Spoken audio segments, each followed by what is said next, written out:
નરનારાયણ દેવ અને ઇન્દ્રવાળું ચરિત્ર જોયું. એટલે એમાં એવું હતું કે ભાઈ તમારો મહિમા નહીં જાણનારા ઇન્દ્રે મારું સ્થાન લઈ લેશે એવી શંકાથી આપને તપશ્ચર્યામાંથી પાડવા માટે મૂર્તિમાન કામદેવને અપ્સરાઓ સમૂહ અને વસંત ઋતુનો સુગંધીમાન વાયુ અને મધુન ગાનથી શ્રોતાજનોને મોહ પમાડનારો ગંધર્વ વર્ગ અને આ સર્વ કામ ઉદ્દીપક સામગ્રીની સાથે બદ્રિકાશ્રમમાં મોકલ્યો. પોતે ઇન્દ્ર વિષયાભિષક્ત હોવાથી અપ્સરા આદિકથી મોહિત થઈને અપ્સરા આદિક સર્વ કોઈને મોહ પમાડી શકે છે એમ માનીને મોકલેલો. કામદેવ પણ તમારો મહિમા નહીં જાણતો હોવાથી વિચાર કર્યા વિના એકદમ તમારા સન્નિધિને પામ્યો. નવો સિદ્ધાંત, જૂનો સિદ્ધાંત છે પણ સભા માટે કદાચ ઘણા માટે નવો હોઈ શકે. ઇન્દ્ર પોતે વિષયાભિષક્ત છે. ઇન્દ્રને પોતાના વિષયમાં આસક્તિ છે. મહારાજે એક વચનામૃતમાં લખેલી છે આ વાત કે આ જીવ એમ કે ઇન્દ્રાદિક પદવીને પણ પામીને આવેલો છે. એટલે કહેવાનો મતલબ આ જીવે ઇન્દ્રએ જે વિષય ભોગ કરે છે એવો વિષય ભોગ પણ કરેલો છે, તો પણ એને ત્યાં પણ એનાથી તૃપ્તિ થઈ નથી. એટલે એમ કે ઇન્દ્ર પોતે વિષયાભિષક્ત એટલે વિષયમાં આસક્ત હોવાથી એ એના જેવા જ બીજાને પણ સમજે. એટલે દાખલા તરીકે જે એમ કે અસાધુ લોકો છે, જે એમ કે અસુર બુદ્ધિવાળા છે, જે પોતે વિષય વાસનાથી કલુષિત હૃદયવાળા છે, જેને પોતાને અધર્મનો ત્યાગ કરવામાં રુચિ નથી, કે જે અધર્મનો ત્યાગ કરી નહીં શકતા પોતાની સ્વાભાવિક પ્રકૃતિને કારણે, એ બીજાને પણ એના જેવા સમજે છે. બરાબર.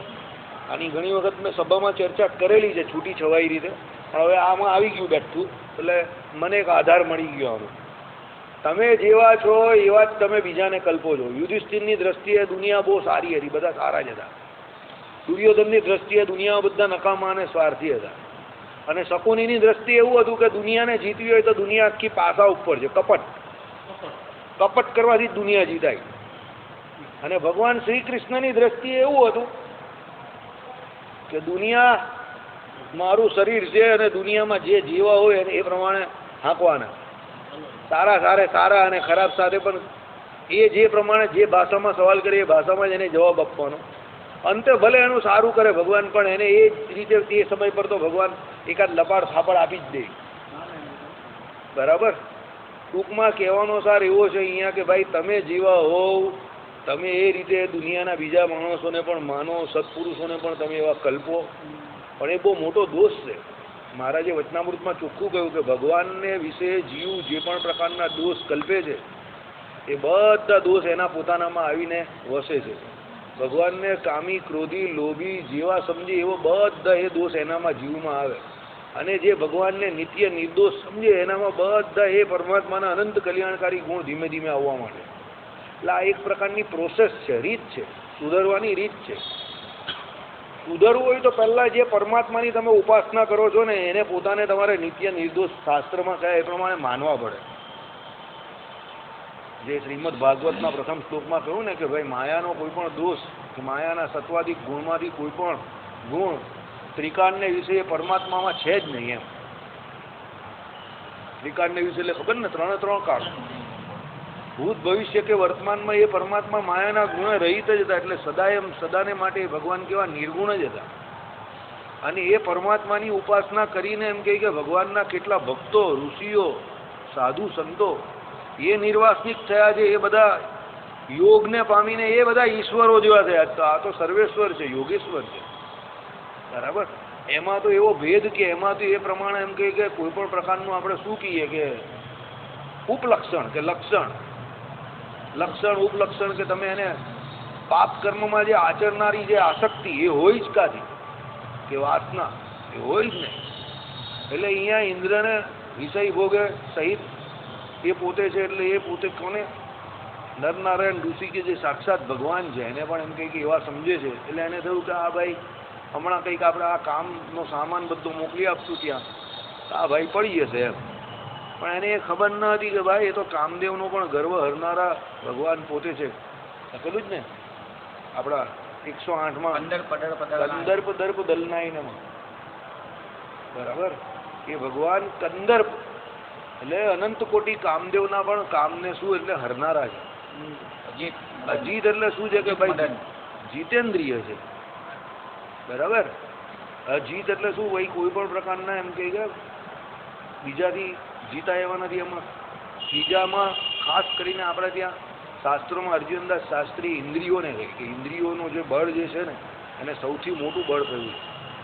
અને એ ઇન્દ્રિયોના આવેગને જીતવા બહુ અઘરા છે. એ ભગવાનને અજીત એટલે કહ્યા કે ભાઈ ઇન્દ્રિયો દ્વારા પણ એ જીતી શકાય એવા નથી એમ. બરાબર. એટલે ઇન્દ્રિયોનો જે આખો વર્ગ જે છે, ઇન્દ્રિયોનો સમૂહ, એને જે વિષયો પ્રત્યે સ્વાભાવિક વૃત્તિ છે, સામાન્ય જીવમાં જે ઇન્દ્રિયોની જે વિષયો પ્રત્યે સામાન્ય વૃત્તિ હોય છે, એ બધાને પણ ભગવાન કેવા છે? નિરોધ કરનારા, એને પણ જીતનારા છે. એવા ભગવાનનો સંગ કરે ધીમે ધીમે ધીમે. જો આમાં આપણે સત્સંગી જીવનમાં પેલા બીજા પ્રકરણમાં પણ એ જ ચાલે છે અત્યારે કે મનને નિર્મળ રાખવું હોય તો મનનો વિશ્વાસ ન કરવો અને હંમેશા નિયમમાં રહેવું, શાસ્ત્રોની બાંધેલ મર્યાદા, ભગવાનનું ભજન કરવું, તો એ વિષયો જીતાય. એટલે આ વસ્તુ હંમેશા ધ્યાન રાખવી કે બહુ મોટા જે હોય એના આચરણને વિશે કદાપી કોઈ પણ પ્રકારનો ઘાટ કે સંકલ્પ કેવું કરવું નહીં. બરાબર. એની પર ખોટો આક્ષેપ પણ નહીં મૂકવાનો. તમે જેવા હોય બધા નહીં હોય. બરાબર. તમને ખાવાનો બહુ શોખ હોય એટલે બીજા બી એવી 8-10 રોટલી ધકેલી નાખતો એવું નહીં માનવાનું. કોઈ જાડા દેખાતો હોય તેની 2 રોટલીમાં જ પેટ ભરાઈ જતું હોય. કોઈ હાવ પાતળો દેખાતો હોય એને તમે અડધો કલાક સુધી જમાડ્યા જ કરો નહીં, એ થાકતો જ નહીં હોય. એટલે એના કંઈ આનો કોઈ મેળ નથી. બરાબર. એ તો બધી બહુ પર્સનલાઇઝ વાત છે. કોકને લોભ બહુ સતાવતો હોય, પૈસા હોય તો બી મૂકતો જ નહીં હોય, અને બીજાને પૈસાની કંઈ પડી જ નહીં હોય. મેં તમને મારી જ વાત નહીં કરી. હું મારી પહેલી સર્વિસ કરતાં બીજી સર્વિસમાં 2000 ઓછા પગારે ગયેલો. તો મને શાંતિ જોઈએ. કંઈ કુદરતે જ મને એવી પ્રેરણા કરી, અને એ પ્રેરણા કરી પછી જ હું ધીમે ધીમે સત્સંગમાં પછી આવતો થયો, અને પછી સત્સંગ ધીમે ધીમે ચાલુ થયો, અને પછી બધું મારી માથાકૂટ ધીમે ધીમે એ બાજુની ઓછી થતી ગઈ. હાવ ઘટી ગઈ. અત્યારે તો બહુ ઓછી થઈ ગઈ. બરાબર. કેમ? તમારી વૃત્તિ જેવી હોય એ પ્રમાણે થાય. પછી તમારે ભેગું જ કર્યા કરવું હોય, તમને એમ કહું નવરો પડવો જ નહીં જોઈએ, રાતે 10 વાગ્યા સુધી મારે કામ જ કર્યા કરવું છે, તો મેં તમને પેલા વકીલ સાહેબનું ઉદાહરણ નહીં આપેલું? આગલે દિવસ સુધી નવસારીમાં વડા ખાતા હતા, બીજે દિવસે ત્યાં બોલી ગયા. તો પછી છેલ્લે સુધી કામ કરવાનું પણ કંઈ કરેંગે મરતે દમ તક. ભાઈ કરને ભાઈ, કોણ ના પાડે? હા, ઠેઠ લગી કામ કર્યું, પાછા વખાણ કર્યો. હે? તો હું કામ ખાલી હું કામ કર્યા કરવાનું? એટલે તો એનો કોઈ ભજન નહીં થાય ભાઈ. ભજન કરવું બહુ અઘરું કામ. કરેલો જ ને સુમિત અવસ્થી ન્यूज़ चैनल वाला है कि ये भजन भक्ति का टाइम एम कि इस समय आप हमें जब तक काम मिलेगा ये काम ही पूजा है. પૈસાને સર્વસ્વ માની બેઠા. કારણ કે પૈસાથી ફટકા પડ્યા 2-4 એટલે પૈસા સર્વસ્વ. પૈસા જોડે માન મળે ને આ બધું કંઈ છૂટે થોડું એ લોકોથી. એ તો હું તો મારી તો આખી જે દુનિયાને જોવાની રીત છે ને એ આખી અલગ જ છે. હું તો જે એક સ્થાન પર ટોપર હોય ને એને બહુ ગગા સમજું. હું કોઈ દિવસ ટોપરને હોશિયાર સમજતો જ નથી. જે એક સ્થાન પર ટોપર હોય ને એ બહુ દુનિયાદારીમાં હાવ ગગા હોય. તમે જોઈ લેજો. એને બીજી બહુ કંઈ ખબર નહીં પડતી હોય. એ એક જ જગ્યા પર રચ્યો પચ્યો રહેતો હોય, એટલે બીજી દુનિયાદારી એનામાં હોય જ નહીં. ને આ એક નહીં, આવા ઘણા ઉદાહરણથી મેં જોયું છે. એ તો ભગવાનની તમારી પર કૃપા હોય ને ભગવાનનું ભજન કરો ને તો જ તમારામાં એ વ્યવહારિક કુશળતા કરતાં વધારે જ્ઞાન ભગવાન સંબંધી કુશળતા આવે. ક્યારે કઈ વસ્તુ છોડવાની, એ જે મોહ તમને હેરાન કરતો હોય ને એ મોહને જે જીતવો ને એ બહુ અઘરો છે. સાર અસારનો વિવેક કેળવવો, અને એ નાની ઉંમરથી કેળવતા થઈ જવાનું એમ. એવું નહીં કે મોટી ઉંમર થશે ત્યારે. ભાઈ ઉંમરનું કંઈ ઠેકાણું નથી. નાની કે મોટી બાપ જોવા ગયો આપણે જેટલું જીવવાના. તમને ને મને કંઈ ખબર છે કે આપણે જેટલું જીવવાના છે? એટલે એ તો જ્યારે જેટલી વસ્તુ છૂટતી છે એટલી છોડતા રહેવાનું. આપણે હું કંઈ એમ નહીં કહેતો કે આજે ને આજે બધું છૂટી જવાનું છે. એ તો મારું પણ નહીં છૂટ્યું એટલે તમારી સામે બેઠેલો છું, એટલે તમારું પણ નહીં છૂટ્યું એટલે તમે મારી સામે બેઠેલા છે. સમજો. પણ હવે આપણે સત્સંગમાં આવતા થયા, થોડું ઘણું સમજણા થયા, તો આપણી જેટલું પ્રેમથી છૂટે એટલું છોડ્યા કરવાનું. એક કરીને. આમાં કહ્યું એ પ્રમાણે કે ભાઈ રસાસ્વાદે કરીને ઘણા પડી ગયા, કામે કરીને, ક્રોધે કરીને, તો તમને લાગે ભાઈ રસાસ્વાદ હવે થોડોક છોડવા જેવો છે, તો થોડી થોડી રોટલીઓ ઘટાડતા જવું. 10 ખાતા હોય તો 9 કરવી, 9 ખાતા હોય તો 8 કરવી, 8 ખાતા હોય તો 7 કરવી. પછી ઘરમાં જે મળે તે બહાર જઈએ તો થોડીક લોકલજ્જા રાખવી કે ભાઈ આપણે બીજા ભલે જોતા નહીં હોય, ભગવાન જોઈ રહેલા છે એમ સમજીને બી થોડીક બહાર મર્યાદા રાખો. પછી ધીમે ધીમે ઘરમાં મર્યાદા રાખો કે ઘરમાં પણ આપણું જ ઘર છે, પણ થોડુંક ઉંમર થાય એમાં બધી રીતે ફાયદો થાય. તમને શારીરિક માનસિક બધી રીતે ફાયદો થાય. હું તમને વારંવાર કહું છું, જેનું પેટ વધારે ચાલે ને એનું મગજ વધારે નહીં ચાલે, એને તમોગુણ વિશેષ વર્તે. અને જેનું મગજ વધારે ચાલે ને એનું પેટ વધારે નહીં ચાલે. એ પણ એટલું જ સાચું. જેટલા બધા વધારે મગજનો ઉપયોગ કરતા હોય એ બધા ડાયજેસ્ટિવ સિસ્ટમના પેશન્ટ હોય. એનો ખોરાક બરાબર એને પચતો નહીં હોય, કારણ કે એનું મગજનો બહુ ઉપયોગ કરતો હોય. અને જેનું પેટ વધારે ચાલે એનું મગજ જરા બી નહીં ચાલતું હોય, એને ખાવા પીવામાં જ આખી જિંદગી નીકળી જાય પૂર્તિની માફક. આજે આ ખાવું જ ને, કાલે પેલું ખાવું જ ને, આજે આ તહેવાર ને, આ તો વર્ષમાં એક જ વાર આવે ને. અરે ભાઈ, આખી જિંદગી ખાધું હોય વર્ષમાં એક વાર તો કેવી રીતે ગઈ? ખાવામાં જ આખી જિંદગી ગઈ, હવે હું વર્ષમાં એક વાર. એટલે આ નરનારાયણ ઋષિ જે તપશ્ચર્યા કરે છે એ આપણે એ શીખવાડે છે, રોલ મોડેલ છે આપણા માટે કે ભાઈ એમણે આટલી તપશ્ચર્યા કરી તો આપણા માટે કરે છે. તો આપણામાં રૂડા ગુણ આવે એટલા માટે. પણ એ રૂડા ગુણ આપણામાં આવે ક્યારે? જ્યારે કંઈ શીખીએ તો આવે ને, એમને એમ થોડા આવી જવાના છે. અને રોજે રોજ થોડું થોડું કરશું તો આવશે ભાઈ. હવે આપણે પોતાની જ વાત કરીએ કે જ્યારે આપણે 10 વર્ષ પહેલાં સભા કરેલી અહીંયા, ત્યારે કોઈને અહીંયા રામાનુજ વેદાંત બોલતા પણ નહીં આવડતું હશે આ સભામાં. એટલે એવા માણસ છે મારી પાસે જેને વચનામૃત બોલતા નહીં આવડતું હોય ને એ લોકો વચનામૃત આજે લખતા થઈ ગયા. બરાબર? એટલે એ તો ધીમે ધીમે જ તમારી ઉપર પેલું મહારાજ કહે એ પ્રમાણે કે પેલી દોરડી હોય રેશમની ને પછી એમ કહે કે કૂવાની ઉપર ધીમે ધીમે લસરકા પડતા જાય તો પછી 5 વર્ષ 10 વર્ષ પરને આખો એક મોટો લહરકો પડી જાય, એનો ઘા પડી જાય આખો. એટલે એમ ધીમે ધીમે તમને જો સત્સંગ મુખ્યપણે વર્તતો હોય તો એક એક વસ્તુ કરીને છૂટે. ઓર પછી તમારામાં એ સત્સંગ મુખ્ય હોય જ નહીં ને તમે અહીંયા આવો એમ કે 1 કલાક સારો જાય છે, જેટલું આવે એટલું ઠીક છે, નહીં આવે તો કંઈ નહીં, આપણે કાં કંઈ રૂપિયા ભરવાના જ અહીંયા, કે આપણે કાં કંઈ ટાઈમ પાસ જ છે ને. એ ભાઈ એના ટાઈમ પર આવી જાય છે, આપણે આપણા ટાઈમ પર આવી જાય, બીજું કંઈ માંગતા નથી. સામેથી દે છે, મહિનામાં 2-3 પ્રોગ્રામ તો થઈ જ જાય છે. તો પછી અહીંયા જવામાં કાં વાંધો છે? આ તો બધી રીતે ફાયદાનો જ ધંધો છે ને. તો પછી એવો જ રહે. બરાબર? ચાલો. એટલે આમાં જેવી તમારી દ્રષ્ટિ એવી સૃષ્ટિ, એ પ્રમાણે ઇન્દ્રાદિક દેવતાથી વાત કરી તો પછી આપણે તો કાં હું કંઈ હવે પહેલાં તો હું હતું આપણી સભામાં કોઈને બોલાય જ નહીં, કોઈને બોલે તો ખોટું લાગી જાય. હવે આલા ઇન્દ્ર વિશે શાસ્ત્રમાં સતાનંદ સ્વામી આવું લખ્યું તો ઇન્દ્રને ખોટું નહીં લાગે? તો પછી આપણે કયા ખેતના બેગન છે? ઇન્દ્ર વિશે લખેલું જ ને, સતાનંદ સ્વામીએ લખેલું જ ને. તમે કે મેં તો લખ્યું નથી. હા, અહલ્યાને વિશે. તો પછી એ હવે આ શાસ્ત્રકારો તો કંઈ તે કંઈ ખોટું થોડું કહેતા હોય. હવે મને એ વિચાર હજુ નહીં ખબર. મને આજે જ એક ભાઈ મળ્યા, મને કે તમારે થોડુંક એડવાન્સ થવું પડશે આમ તેમ. મેં કહું તમારી વાત સાચી છે. નવા બધા વિચારોને અત્યારે હું સ્વીકાર કર્યા જ કરું છું. નવું જે કરવું હોય તો તમારે એના વિચારો તો લેવા જ પડે ને. તે કે એ વાત તમારી સાચી. બસ એ વાત તમે મને એમ કે હું જરા ડરતો હતો તમને કહેતા, તો તમારી 43-44ની ઉંમર થઈ, કદાચ નવા વિચાર તમારાથી નહીં સ્વીકારાય. મેં કહું ના, નવા વિચાર લેવાના, તમારી પાસે જીવ હોય તે આવે. એમણે થોડો ફેરફાર કર્યો. હું જે કહેવાનો હતો એમ કે આને આન્સરની જગ્યા પર ક્વેશ્ચનાઇઝ કરી નાખો, તું એ આમ તેમ બધું એણે કહ્યું. મેં એના વિચાર અમલમાં મૂકી ગયા. એને એ કહ્યું એ પ્રમાણે હું ચાલ્યો. એ ભાઈ બી ખુશ થઈ ગયા. એને થોડો ડાઉટ હતો મારી પર, એનો ડાઉટ પણ ક્લિયર થઈ ગયો. અને એને થોડું એ પણ લાગ્યું કે હજુ આ ભાઈ જમીન પર છે. એટલે એમાં શું, તમે કંઈ નવું કરતા હો, સામેવાળો શું કહેવા માંગે છે, કદાચ એનો વિચાર સારો હોય તો સ્વીકાર કરવો પડે ને. હવે આ મોટા આટલા મોટા સત્પુરુષ હોય, હવે આ સામે આ બધા જે ઉદાહરણ આપેલા છે, કામથી પડી ગયા, ક્રોધથી પડી ગયા ને બધા નથી, એ બધા કંઈ નાના માણસો હતા? આ બ્રહ્માજીને બધાના નામ લખેલા છે, વાંચજો ત્યાં જઈને. ભરતજીનું નામ છે, અત્રિ મુનિના દીકરા પેલા દુર્વાસાનું નામ છે, કેટલા બધા. આ બધા કંઈ નાના હતા? કંઈ આપણા લેવલના હતા? નહુસનું વાત છે. બરાબર? કેટલા બધા મોટાના નામ છે. હવે એમના નામ શાસ્ત્રમાં આ પ્રમાણે લઈ ગયા તો એ લોકો એમ કે આ તો અમારી કેટલી બદનામી થઈ. શાસ્ત્રમાં તો કાયમ જે શાસ્ત્ર વાંચે તે વાંચ્યા જ કરે. અરે કીર્તન બની ગયા. અહો પ્રભુ અચરજ માયા તુમારી જિસમે મોહે સકર નર નારી, બ્રહ્મા મોહે, શિવ મોહે, નારદ મોહે, આ બધાના નામ લખાઈ ગયા અંદર. એટલે એ લોકોને છાપી દીધા.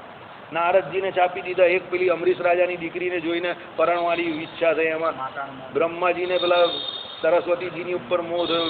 શિવજીની વાત કરી, મોહિની રૂપને જોઈને મોહી પડ્યા. ને એમાં એક બિચારાની જિંદગીમાં એક ઘટના ઘટી, પરાશરની વાત કરી પેલી મત્સ્ય ગંધાને જોઈને. એમાં તો એ લોકોને છાપી નહીં ગયા. સોબરીની વાત, એક જ શૃંગીની વાત કરી દે. હવે આપણે તો કોઈને બોલાય નહીં ને સેવાય નહીં એવી પરિસ્થિતિ. ને આપણે કંઈ જાહેરમાં પણ નહીં કહેતા કોઈને. અને એવું પણ નથી કે આપણે તમને કહીએ એટલે આપણે એવા નથી. હું તો બધાની જ વાત કરું છું. તેમાં ખોટું લગાડવા જેવી કા વાત છે? આપણે એવા જો 16% મહારાજે કહીને 16 વણના સોનાની જેમ, 24 કેરેટના ગોલ્ડની જેમ જો આપણે અતિશય શુદ્ધ થશે તો અહીંયા હતે જ તા. એટલે આ ખોટું લગાડવાની વાત નથી, આ ખોટું દૂર કરવાની વાત છે. જે આપણામાં અત્યારે ખોટું બધું પનપી રહેલું છે અંદર, એ મોટા મોટા ઝાડ થઈ ગયા છે, એ ઝાડોને ધીમે ધીમે કાપીને નાના કરવાના છે, એનું બી જે છે એ બીને બાળવાનું છે ભગવાનના ભજન દ્વારા, ઉપાસના દ્વારા. તો પછી એક વખતે બી બળી જશે ભગવાને કહ્યું એ પ્રમાણે, તો પછી એ ઝાડ નહીં ઉગે. પણ જ્યાં સુધી એ બી લીલું અંદર રહેલું છે ત્યાં સુધી એ લીલોછમ ઝાડ જે છે એવો ને એવો જ રહેવાનો છે. એટલે એને માટે, એને કાઢવા માટે થોડી તકલીફ તો થાય ને. પછી એવા દુઃખે એવા તમને વાણ પણ મારવા પડે, પણ એના દ્વારા સિવાય બીજો કોઈ રસ્તો જ નથી કોઈની પાસે, શાસ્ત્રકારો પાસે પણ નથી. ચાલો, એટલે ઇન્દ્રને આપણે ત્યાં ભલે દેવતાઓના રાજા કહેવાય સ્વર્ગલોકના, પણ માન સન્માનની દ્રષ્ટિએ બહુ મોટું પદ નથી આપ્યું. આ સમજવા જેવી બાબત છે. આધ્યાત્મિક જગતની વાત કરું છું ને, ભૌતિક જગતની વાત નહીં કરતો. ભૌતિક જગતમાં તો લોકો કહે કે હા સ્વર્ગલોક, ઇન્દ્ર એના રાજાને એમાં જવાનું ને અલકાપુરીમાં જઈને સુખ ભોગવવાનું, એ વાત નહીં કરતો. પણ તમે જ્યારે આધ્યાત્મિક જગતની વાત કરો ત્યારે અહલ્યાવાળું એક જે આપણે માતા અહલ્યાનું જે ઉદાહરણ છે તે પછી આપણે આ બીજા બધા જે ઉદાહરણ છે, ઇન્દ્રને જ્યારે પણ એવું લાગે કોઈ તપ કરે એટલે એ માણસનું સ્વાર્થી માણસ તરીકે વર્ણન કરેલું છે. એટલે જ્યારે કોઈ કથાકાર કથા કરતા હોય ને ત્યારે તો ઇન્દ્રને આવી રીતે જ વાત કરે કે એને દરેક બાબતમાં ઓછું બહુ પડી જાય. એટલે પરોપકારી તરીકે વ્યક્તિની વાત નહીં થાય. હા, બધે એની સીટ બચાવવામાં બરાબર. એવા આ દુનિયામાં પણ લોકો હોય જ છે. એટલે એમાં કંઈ નવું નથી. નવું ક્યારે છે કે તમે દધીચી જેવું કોઈ કાર્ય કરો, કે જગતના રૂડા માટે પોતાના શરીર સુધી તમે અર્પણ કરવાની વાત કરી શકો. આવી સાધુતા હોય તમારા, આ કંઈક કાર્ય કરેલું છે. ભાઈ પોતે જીવ્યા, ભગવત ભક્ત થઈને આખું જીવન તો ભગવાન માટે જીવ્યા, પણ મૃત્યુ પણ, પોતાનું શરીર મૃત્યુ પણ અને શરીર પણ મૃત્યુ બાદ બીજાને કામમાં આવવાનું, આ સાધુતાના લક્ષણ. આ હકીકતમાં સાધુ કહેવાય કે ચાલ ભાઈ મારું મરવાનું પણ કોઈને કામમાં આવે છે. આધ્યાત્મિક જગતમાં આવા માણાના વખાણ થાય. મહારાજ કહે ને કે જેની સ્તુતિ કરવાની છે, જાહેરમાં જેના વખાણ કરવાના છે તે કરવા જ જોઈએ. તો આ દધીચીના વખાણ થાય. એમના દીકરા પીપલાયન પણ એના જેવા જ હતા.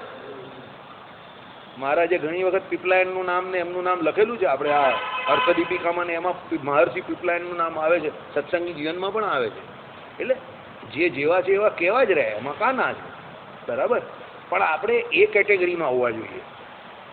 આપણે અત્યાર સુધી વિષય ભોગ, સત્તા, માન, યશ, કીર્તિ, ધન, સ્ત્રી, એની પાછળ બધું બહુ મેળવું છે. દોયડા પણ છે ને મેળવું પણ બધું બહુ છે. એનાથી કંઈ તૃપ્તિ થઈ નથી.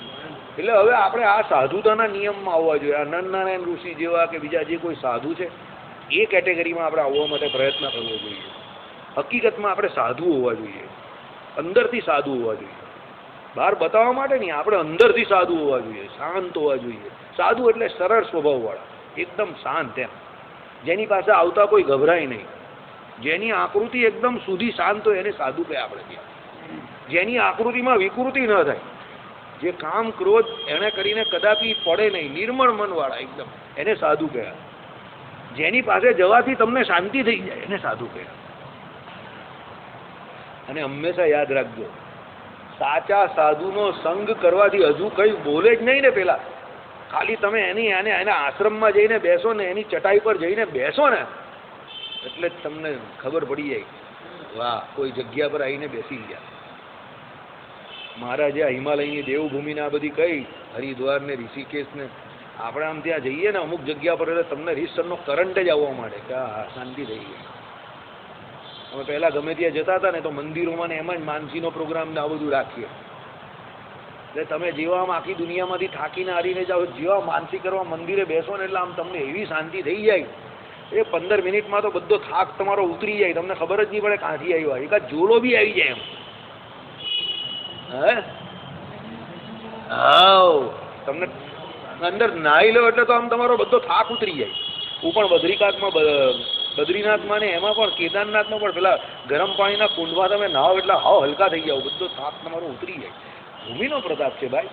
મહારાજે કહ્યું એ પ્રમાણે ગંગાજી તો જ્યારે ઉત્પત્તિ થઈ ત્યારે જ બ્રહ્માજીએ એમને કહ્યું કે તમે તો પાપીઓના પાપને હરશો જ. તો ગંગાજી કહે કે પછી મારે શું કરવાનું બધા પાપ લઈને?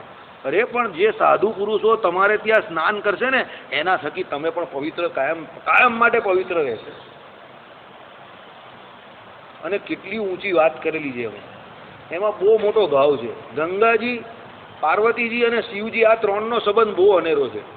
ગંગાજી અને પાર્વતીજી બંને બેન થાય. ગંગાજીને પણ વરવું હતું શંકરને, એ પણ એના પ્રેમમાં જ હતા. પણ એને વરી નહીં શકેલા. બ્રહ્માજીએ કહ્યું કે તમે એને વરી ન શકશો, કારણ કે તમારી નાની બેનને એ પતિ છે, પણ હું તમને એની જટાની અંદર સ્થાન આપું છું. ત્યારે પાર્વતીજી ખુશ થઈ ગયા. જટામાં સ્થાન એટલે માથામાં સ્થાન એમ. પાર્વતીજી કે હું તો એના ચરણમાં સ્થાન મળે ને તો પણ બહુ ખુશ હતી, તા તો મને એમની જટામાં સ્થાન આપી દીધું. એટલે બહુ પવિત્ર સંબંધ છે. કહેવાનો મતલબ એ છે આપણે ત્યાં દરેક આધ્યાત્મિક જગતમાં, દરેક તીર્થમાં, નદીઓમાં પણ બધું ઘણું બધું કહેવા માંગે છે. અને એમાં હવે એ ગંગાજી જે છે તે, એ પાર્વતી જે છે તે, એ બધાનો કેટલો મોટો બલિદાન છે, બધાનું કેટલી મોટી તપશ્ચર્યા છે એ લોકોની. એને કારણે એ લોકો એ જગ્યા પર છે, એ સ્થાન પર છે. અહીંયા એ જ કહેવા માંગે છે નંદનારાયણ ઋષિ કે ભાઈ પોતે કેટલી તપશ્ચર્યા કરી છે. આવશે આમાં આવશે, બરાબર. એટલે એ તપશ્ચર્યા કરવાથી એ સ્થાન પર છે એ લોકો. ચાલો,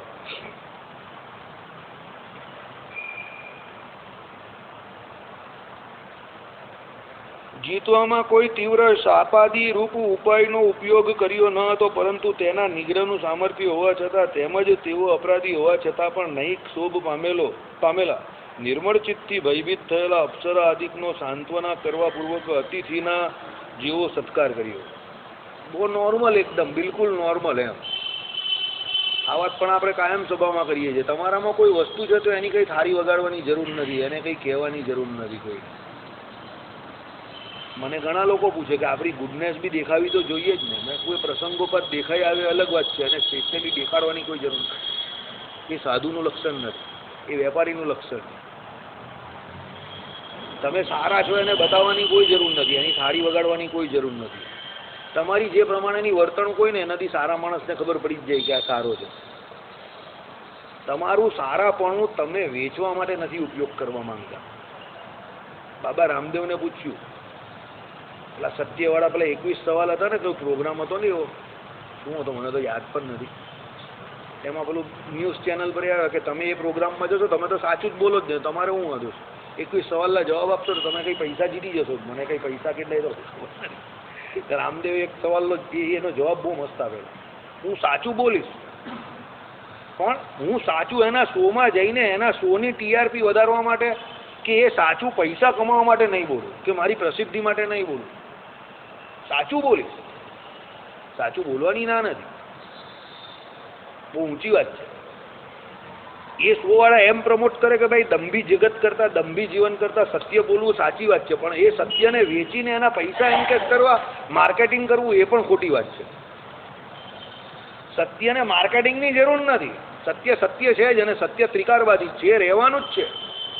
અહીંયા એ વાત કરવી કે ભાઈ નરનારાયણ ઋષિએ કંઈ પોતાનું સામર્થ્ય ન બતાવ્યું કે પેલાને કંઈ શ્રાપ બાપ નહીં આપી દીધો કે ભાઈ તું મને જીતી નહીં શક્યો તો શ્રાપ આપી દઈશ તને, લાવ.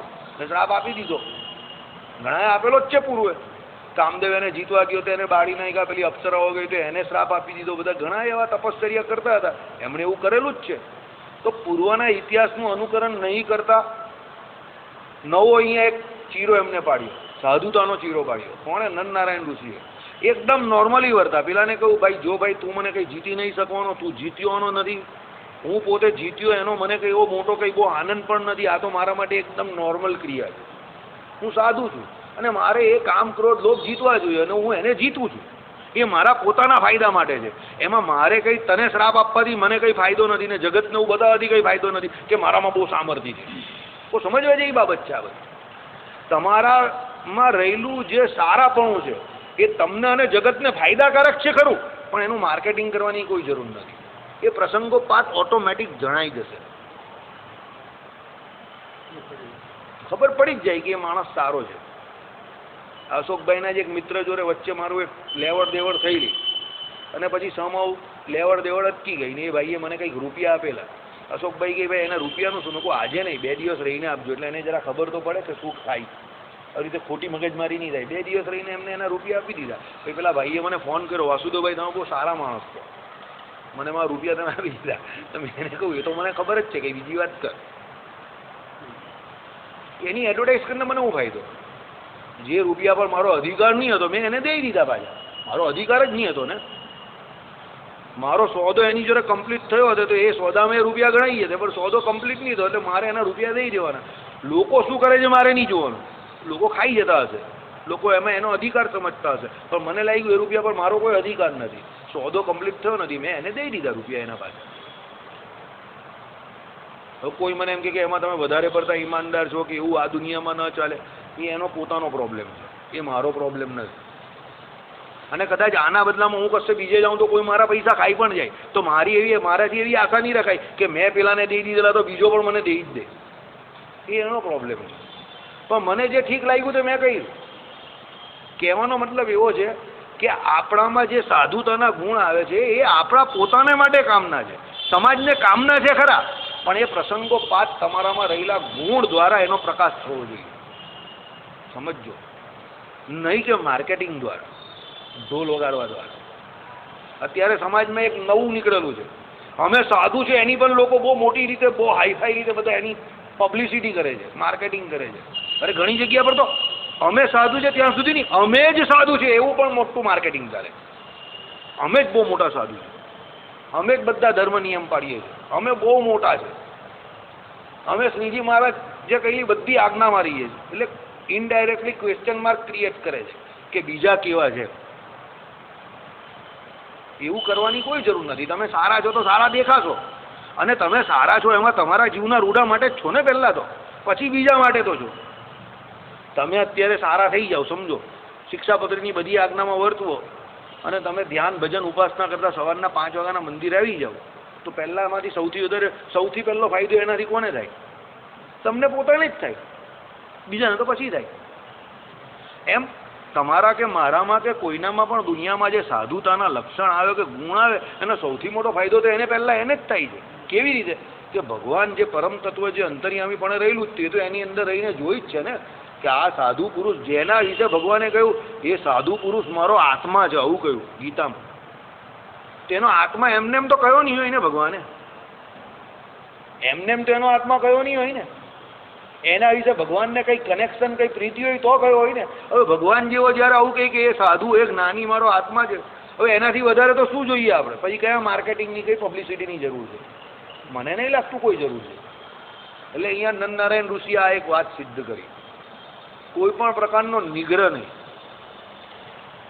કોઈ પણ પ્રકારનું સામે ચાલીને એની ઉપર કોઈ પરાક્રમ પણ ન દેખાયું, કંઈ જ નહીં, નોર્મલ એકદમ કે ભાઈ તું મને ન જીતી શક્યો, વાત પૂરી થઈ ગઈ, તું તારું કામ કર, હું મારું કામ કરું તે બરાબર છે, તારે જે કરવું હોય તે કર, હું આ ભજન બીજી રીતે કરું છું, બીજા કામ માટે કરું છું, મારે તારા સ્વર્ગમાં મને કોઈ રસ નથી, બરાબર? એમ એમણે નોર્મલી રજૂઆત કરી. ચાલો, એટલે શું કહ્યું કે જીતવામાં તો કોઈ તીવ્ર સાપાદીરૂપ ઉપાયનો ઉપયોગ કર્યો ન હતો, પરંતુ તેના નિગ્રહના સામર્થ્ય હોવા છતાં પણ, તેમજ તેઓ અપરાધી હોવા છતાં પણ નહીં ક્ષોભ પામેલા નિર્મળ ચિત્તથી ભયભીત થયેલા અપ્સરાદિકનો સાંત્વના કરવા પૂર્વક અતિથિના જેવો સત્કાર કર્યો. ઉલટી પેલા લોકોનો સત્કાર છે, અતિથિની જેમ સત્કાર કર્યો. જે લોકો એમને કલુષિત કરવા આવેલા, જે એમને જીતવા આવેલા, અપ્સરાઓ ને કામદેવ ને બધા, એ લોકોને સાંત્વના આપી કે ભાઈ તમને તો ઇન્દ્રિય મોકલા જ ને, તમારો શું વાંક છે, બેસો શાંતિથી, તમે મને જીતી તો નહીં શકવાના પણ બેસો શાંતિથી, બરાબર? એમ કરીને સાંત્વના આપી. કેટલી મોટી વાત છે. આપણે ત્યાં તો કોઈના વિશે એક શબ્દ ખરાબ કોઈ બોલ્યો હોય તો પેલાને ધૂળ ધાણી કરી નાખે. આ મોટા માણસનું લક્ષણ છે. એક કહેવત છે, જિંદગીમાં અગર छोटी छोटी हरकतें करोगे तो कभी बड़े आदमी नहीं बन पाओगे. આઈડિયા આવ્યો? નાની નાની હરકતો કરો ને તમે, નીચ માણસ, નિમ્ન કક્ષાના માણસ જેવી, તમારી ગણતરી કોઈ દિવસ મોટા માણસ તરીકે નહીં થાય. મોટાઓના જે કોઈ જીવન ચરિત્ર તમે શાસ્ત્રોમાં વાંચો કે બીજી કોઈ પણ જગ્યા પર વાંચો, એ મોટા બન્યા હોય ને, કદાચ એની ભૌતિક જે કોઈ ઉપલબ્ધિઓ એને કારણે તો બન્યા હોય, પણ એનાથી વધારે એનો માનસિક અને બીજો પણ બહુ મોટો વિકાસ હોય. એ મોટાને એનું મોટપણ બતાવવા કરતાં વધારે એને સાચવવામાં વધારે રસ હોય, અને એ સાચવવું બહુ અઘરું છે. અહીંયા એ બતાવે છે. એમણે એમનું મોટપણ દેખાડ્યું આ જગ્યા પર કે નહીં ભાઈ તમે નાના છો, ભગવાનના તો બધા સંતાન જ છે ને. નરનારાયણ ઋષિ તો ભગવાન છે, એની તો બધી સંતાન જ છે, અને સંતાન કંઈ ભૂલ કરે તો એને ચાલ ભાઈ શાંતિ રાખ, ભૂલ થઈ ગઈ તો કંઈ નહીં, હવે બીજી વખત ન કરતો, બેસ શાંતિથી, બરાબર? એમ કરીને એમને શું સત્કાર આપ્યો. અને અતિશય રૂપ સંપત્તિએ સંપન્ન સ્વર્ગના ભૂષણરૂપ ઉર્વશી વગેરે અનેક અપ્સરાઓ સંકલ્પ માત્રથી સર્જ્યા. નરનારાયણ ઋષિ કહે કે ભાઈ તારા લોકમાં જેના દ્વારા તને સૌથી વધારે મનોરંજન મળે છે એ મનોરંજનનો સામાન તે બધો મારે ત્યાં મોકલી આપ્યો, કેમ કે હું પડી જાઉં મારી સ્થિતિમાં, પણ તને આનાથી મનોરંજન થાય ને, એટલે તારી બધી અપ્સરાઓ કરતાં વધારે સુંદર ઉર્વશી નામની અપ્સરાઓ હું કાયમ મારે તને આપીને બનાવીને મોકલી આપું છું, એમ કરતા ઉર્વશીને ઉત્પન્ન કરીને મોકલી આપી. કેવો મોટો ભાવ! અહીં શું બતાવે છે ખબર? જે માણસને વિષયમાં જરા પણ ઈચ્છા નથી, વિષયમાં જરા પણ જે લોલુપ્ત નથી થતો, એ પોતે તો વિષયનો લેવાતો જ નથી, પણ બીજો કોઈ વિષય ભોગવતો હોય એને વિષય ભોગવતો જોઈને એને કઈ જિજ્ઞાસા કે એને કોઈ લાલસા કે એને કોઈ પણ પ્રકારની જેલસી, ઈર્ષ્યા પણ નહીં થતી. તું લઈ જાણી ભાઈ, તું જા ભાઈ, તું એની નીકળ, એને કોઈ રસ જ નથી. એ આખી કેરેક્ટર જ આખું ડિફરન્ટ છે, અલગ પ્રકારનું કેરેક્ટર છે. એ એની રીતે રહેવામાં મસ્ત છે. પેલાને કહી તું તારા રીતે જે કરવું હોય તે કર. પેલા ભાઈ અહીંયા પેલા આવે છે ને, આજે દેખાતા જ નથી, પેલા પૈસાવાળા ભાઈ, મને ને પેલાને પૂછે તમે તમારી જાતને શું સમજો છો? મને ને આ ભાઈને પૂછે કે દરેકમાં તમે આવી જ વાત કરો છો. હું ભાઈ અમે અમારી જાતને કંઈ જ નહીં સમજતા, એ જ બહુ મોટો પ્રોબ્લેમ છે. કંઈ જ નહીં સમજતા. તે કે તમે કશે જાઓ નહીં આમ તેમ, એટલે કંઈ સમજતો હોય તો જ નહીં જાઓ ને. મેં કહું બે પ્રકારના માણસો, એક કંઈ સમજતો હોય તે નહીં જાય ને કંઈ નહીં સમજતો હોય તે નહીં જાય. તે પછી હસી પડ્યો કે અમે કંઈ સમજતા જ નથી અમારી જાતને, એટલે જ નહીં જતા ભાઈ. કંઈ સમજતા હોય તે તો નહીં જાય, અમે તો કંઈ સમજતા જ નથી એટલે જ નહીં જતા. બરાબર? પ્રોબ્લેમ શું છે કે એની દ્રષ્ટિથી અમારા બે વિશે વિચાર કરે છે. હવે એની દ્રષ્ટિમાં એને દુનિયામાં બધું ઘણું બધું જોઈએ છે અત્યારે, અને હવે અમારી દ્રષ્ટિએ અમે એવું વિચારીએ છીએ કે આ ગાળું ગમે તે હિસાબે ગબડાવવાનું છે. હવે અમે બંને ગાળું ગબડાવવાના ચક્કરમાં છે, એને બધી આખી દુનિયા જીતવી છે. એ કે આટલી બધી પૂનમ ભરી પણ ભગવાન કંઈ દેતા નથી, ને હવે ઊંધો વિચાર કરીએ કે પૂનમે તો કોઈ દિવસ વડતાલ જવાય જ નહીં, કારણ કે એમાં દર્શનનું મેઇન સુખ તો આવે નહીં. એક પગ તો તમારે તમારો અહીંયા ઉપર લટકાવવો પડે અને બીજા પગે દર્શન કરવાના. એક હાથ તમારો આ બાજુ હોય ને બીજો હાથ કોઈની હાથે આમ લટકેલો હોય, અને ત્રીજો તમારો નહીં બને તો થાંભલા પર બી તમે આવડતા. હવે એવા દર્શન કરવા એના કરતાં આડે દિવસે શાંતિથી નહીં દર્શન કરવા. એટલે અમે તો પૂનમે જતા જ નથી. એટલે પછી મનનો મેળ કાઢી થાય. સમજો, આપણે તો એકલા ભગવાન, બે જણા હોય તો મજા આવે, થોડી બાથમબાથી બી કરીએ ને એની જોડે પણ. આ તો રસ્તામાં લોકો જેટલા બધા આવીએ તો બાથમબાથી કેવી રીતે થાય? બરાબર કે નહીં? એમાં કંઈ મજા જ નહીં આવે. એટલે પછી તમે તમારા મગજથી મારા વિશે વિચારો, હું મારા મગજથી તમારા વિશે વિચારું તો કે એમાં મેળ નહીં પડે. આ એવી વાત છે. નરનારાયણ ઋષિના મગજમાં એવું હતું કે આ બધા બચ્ચા જેવા છે આપણા, આ લોકો વિષયમાં આસક્ત છે, લેને વિષય લઈ જા નહીં ભાઈ, તારે જે જોઈએ તે ભોગવ ને. અને તું તારા જેવો મને કલ્પે તો એ તારા મગજની પોતાની ખામી છે સૌથી મોટી, મને એમાં કોઈ રસ જ નથી. બરાબર? ચાલો, એ રીતે કેવળ ક્ષમાથી જ કામને જીત્યો હતો.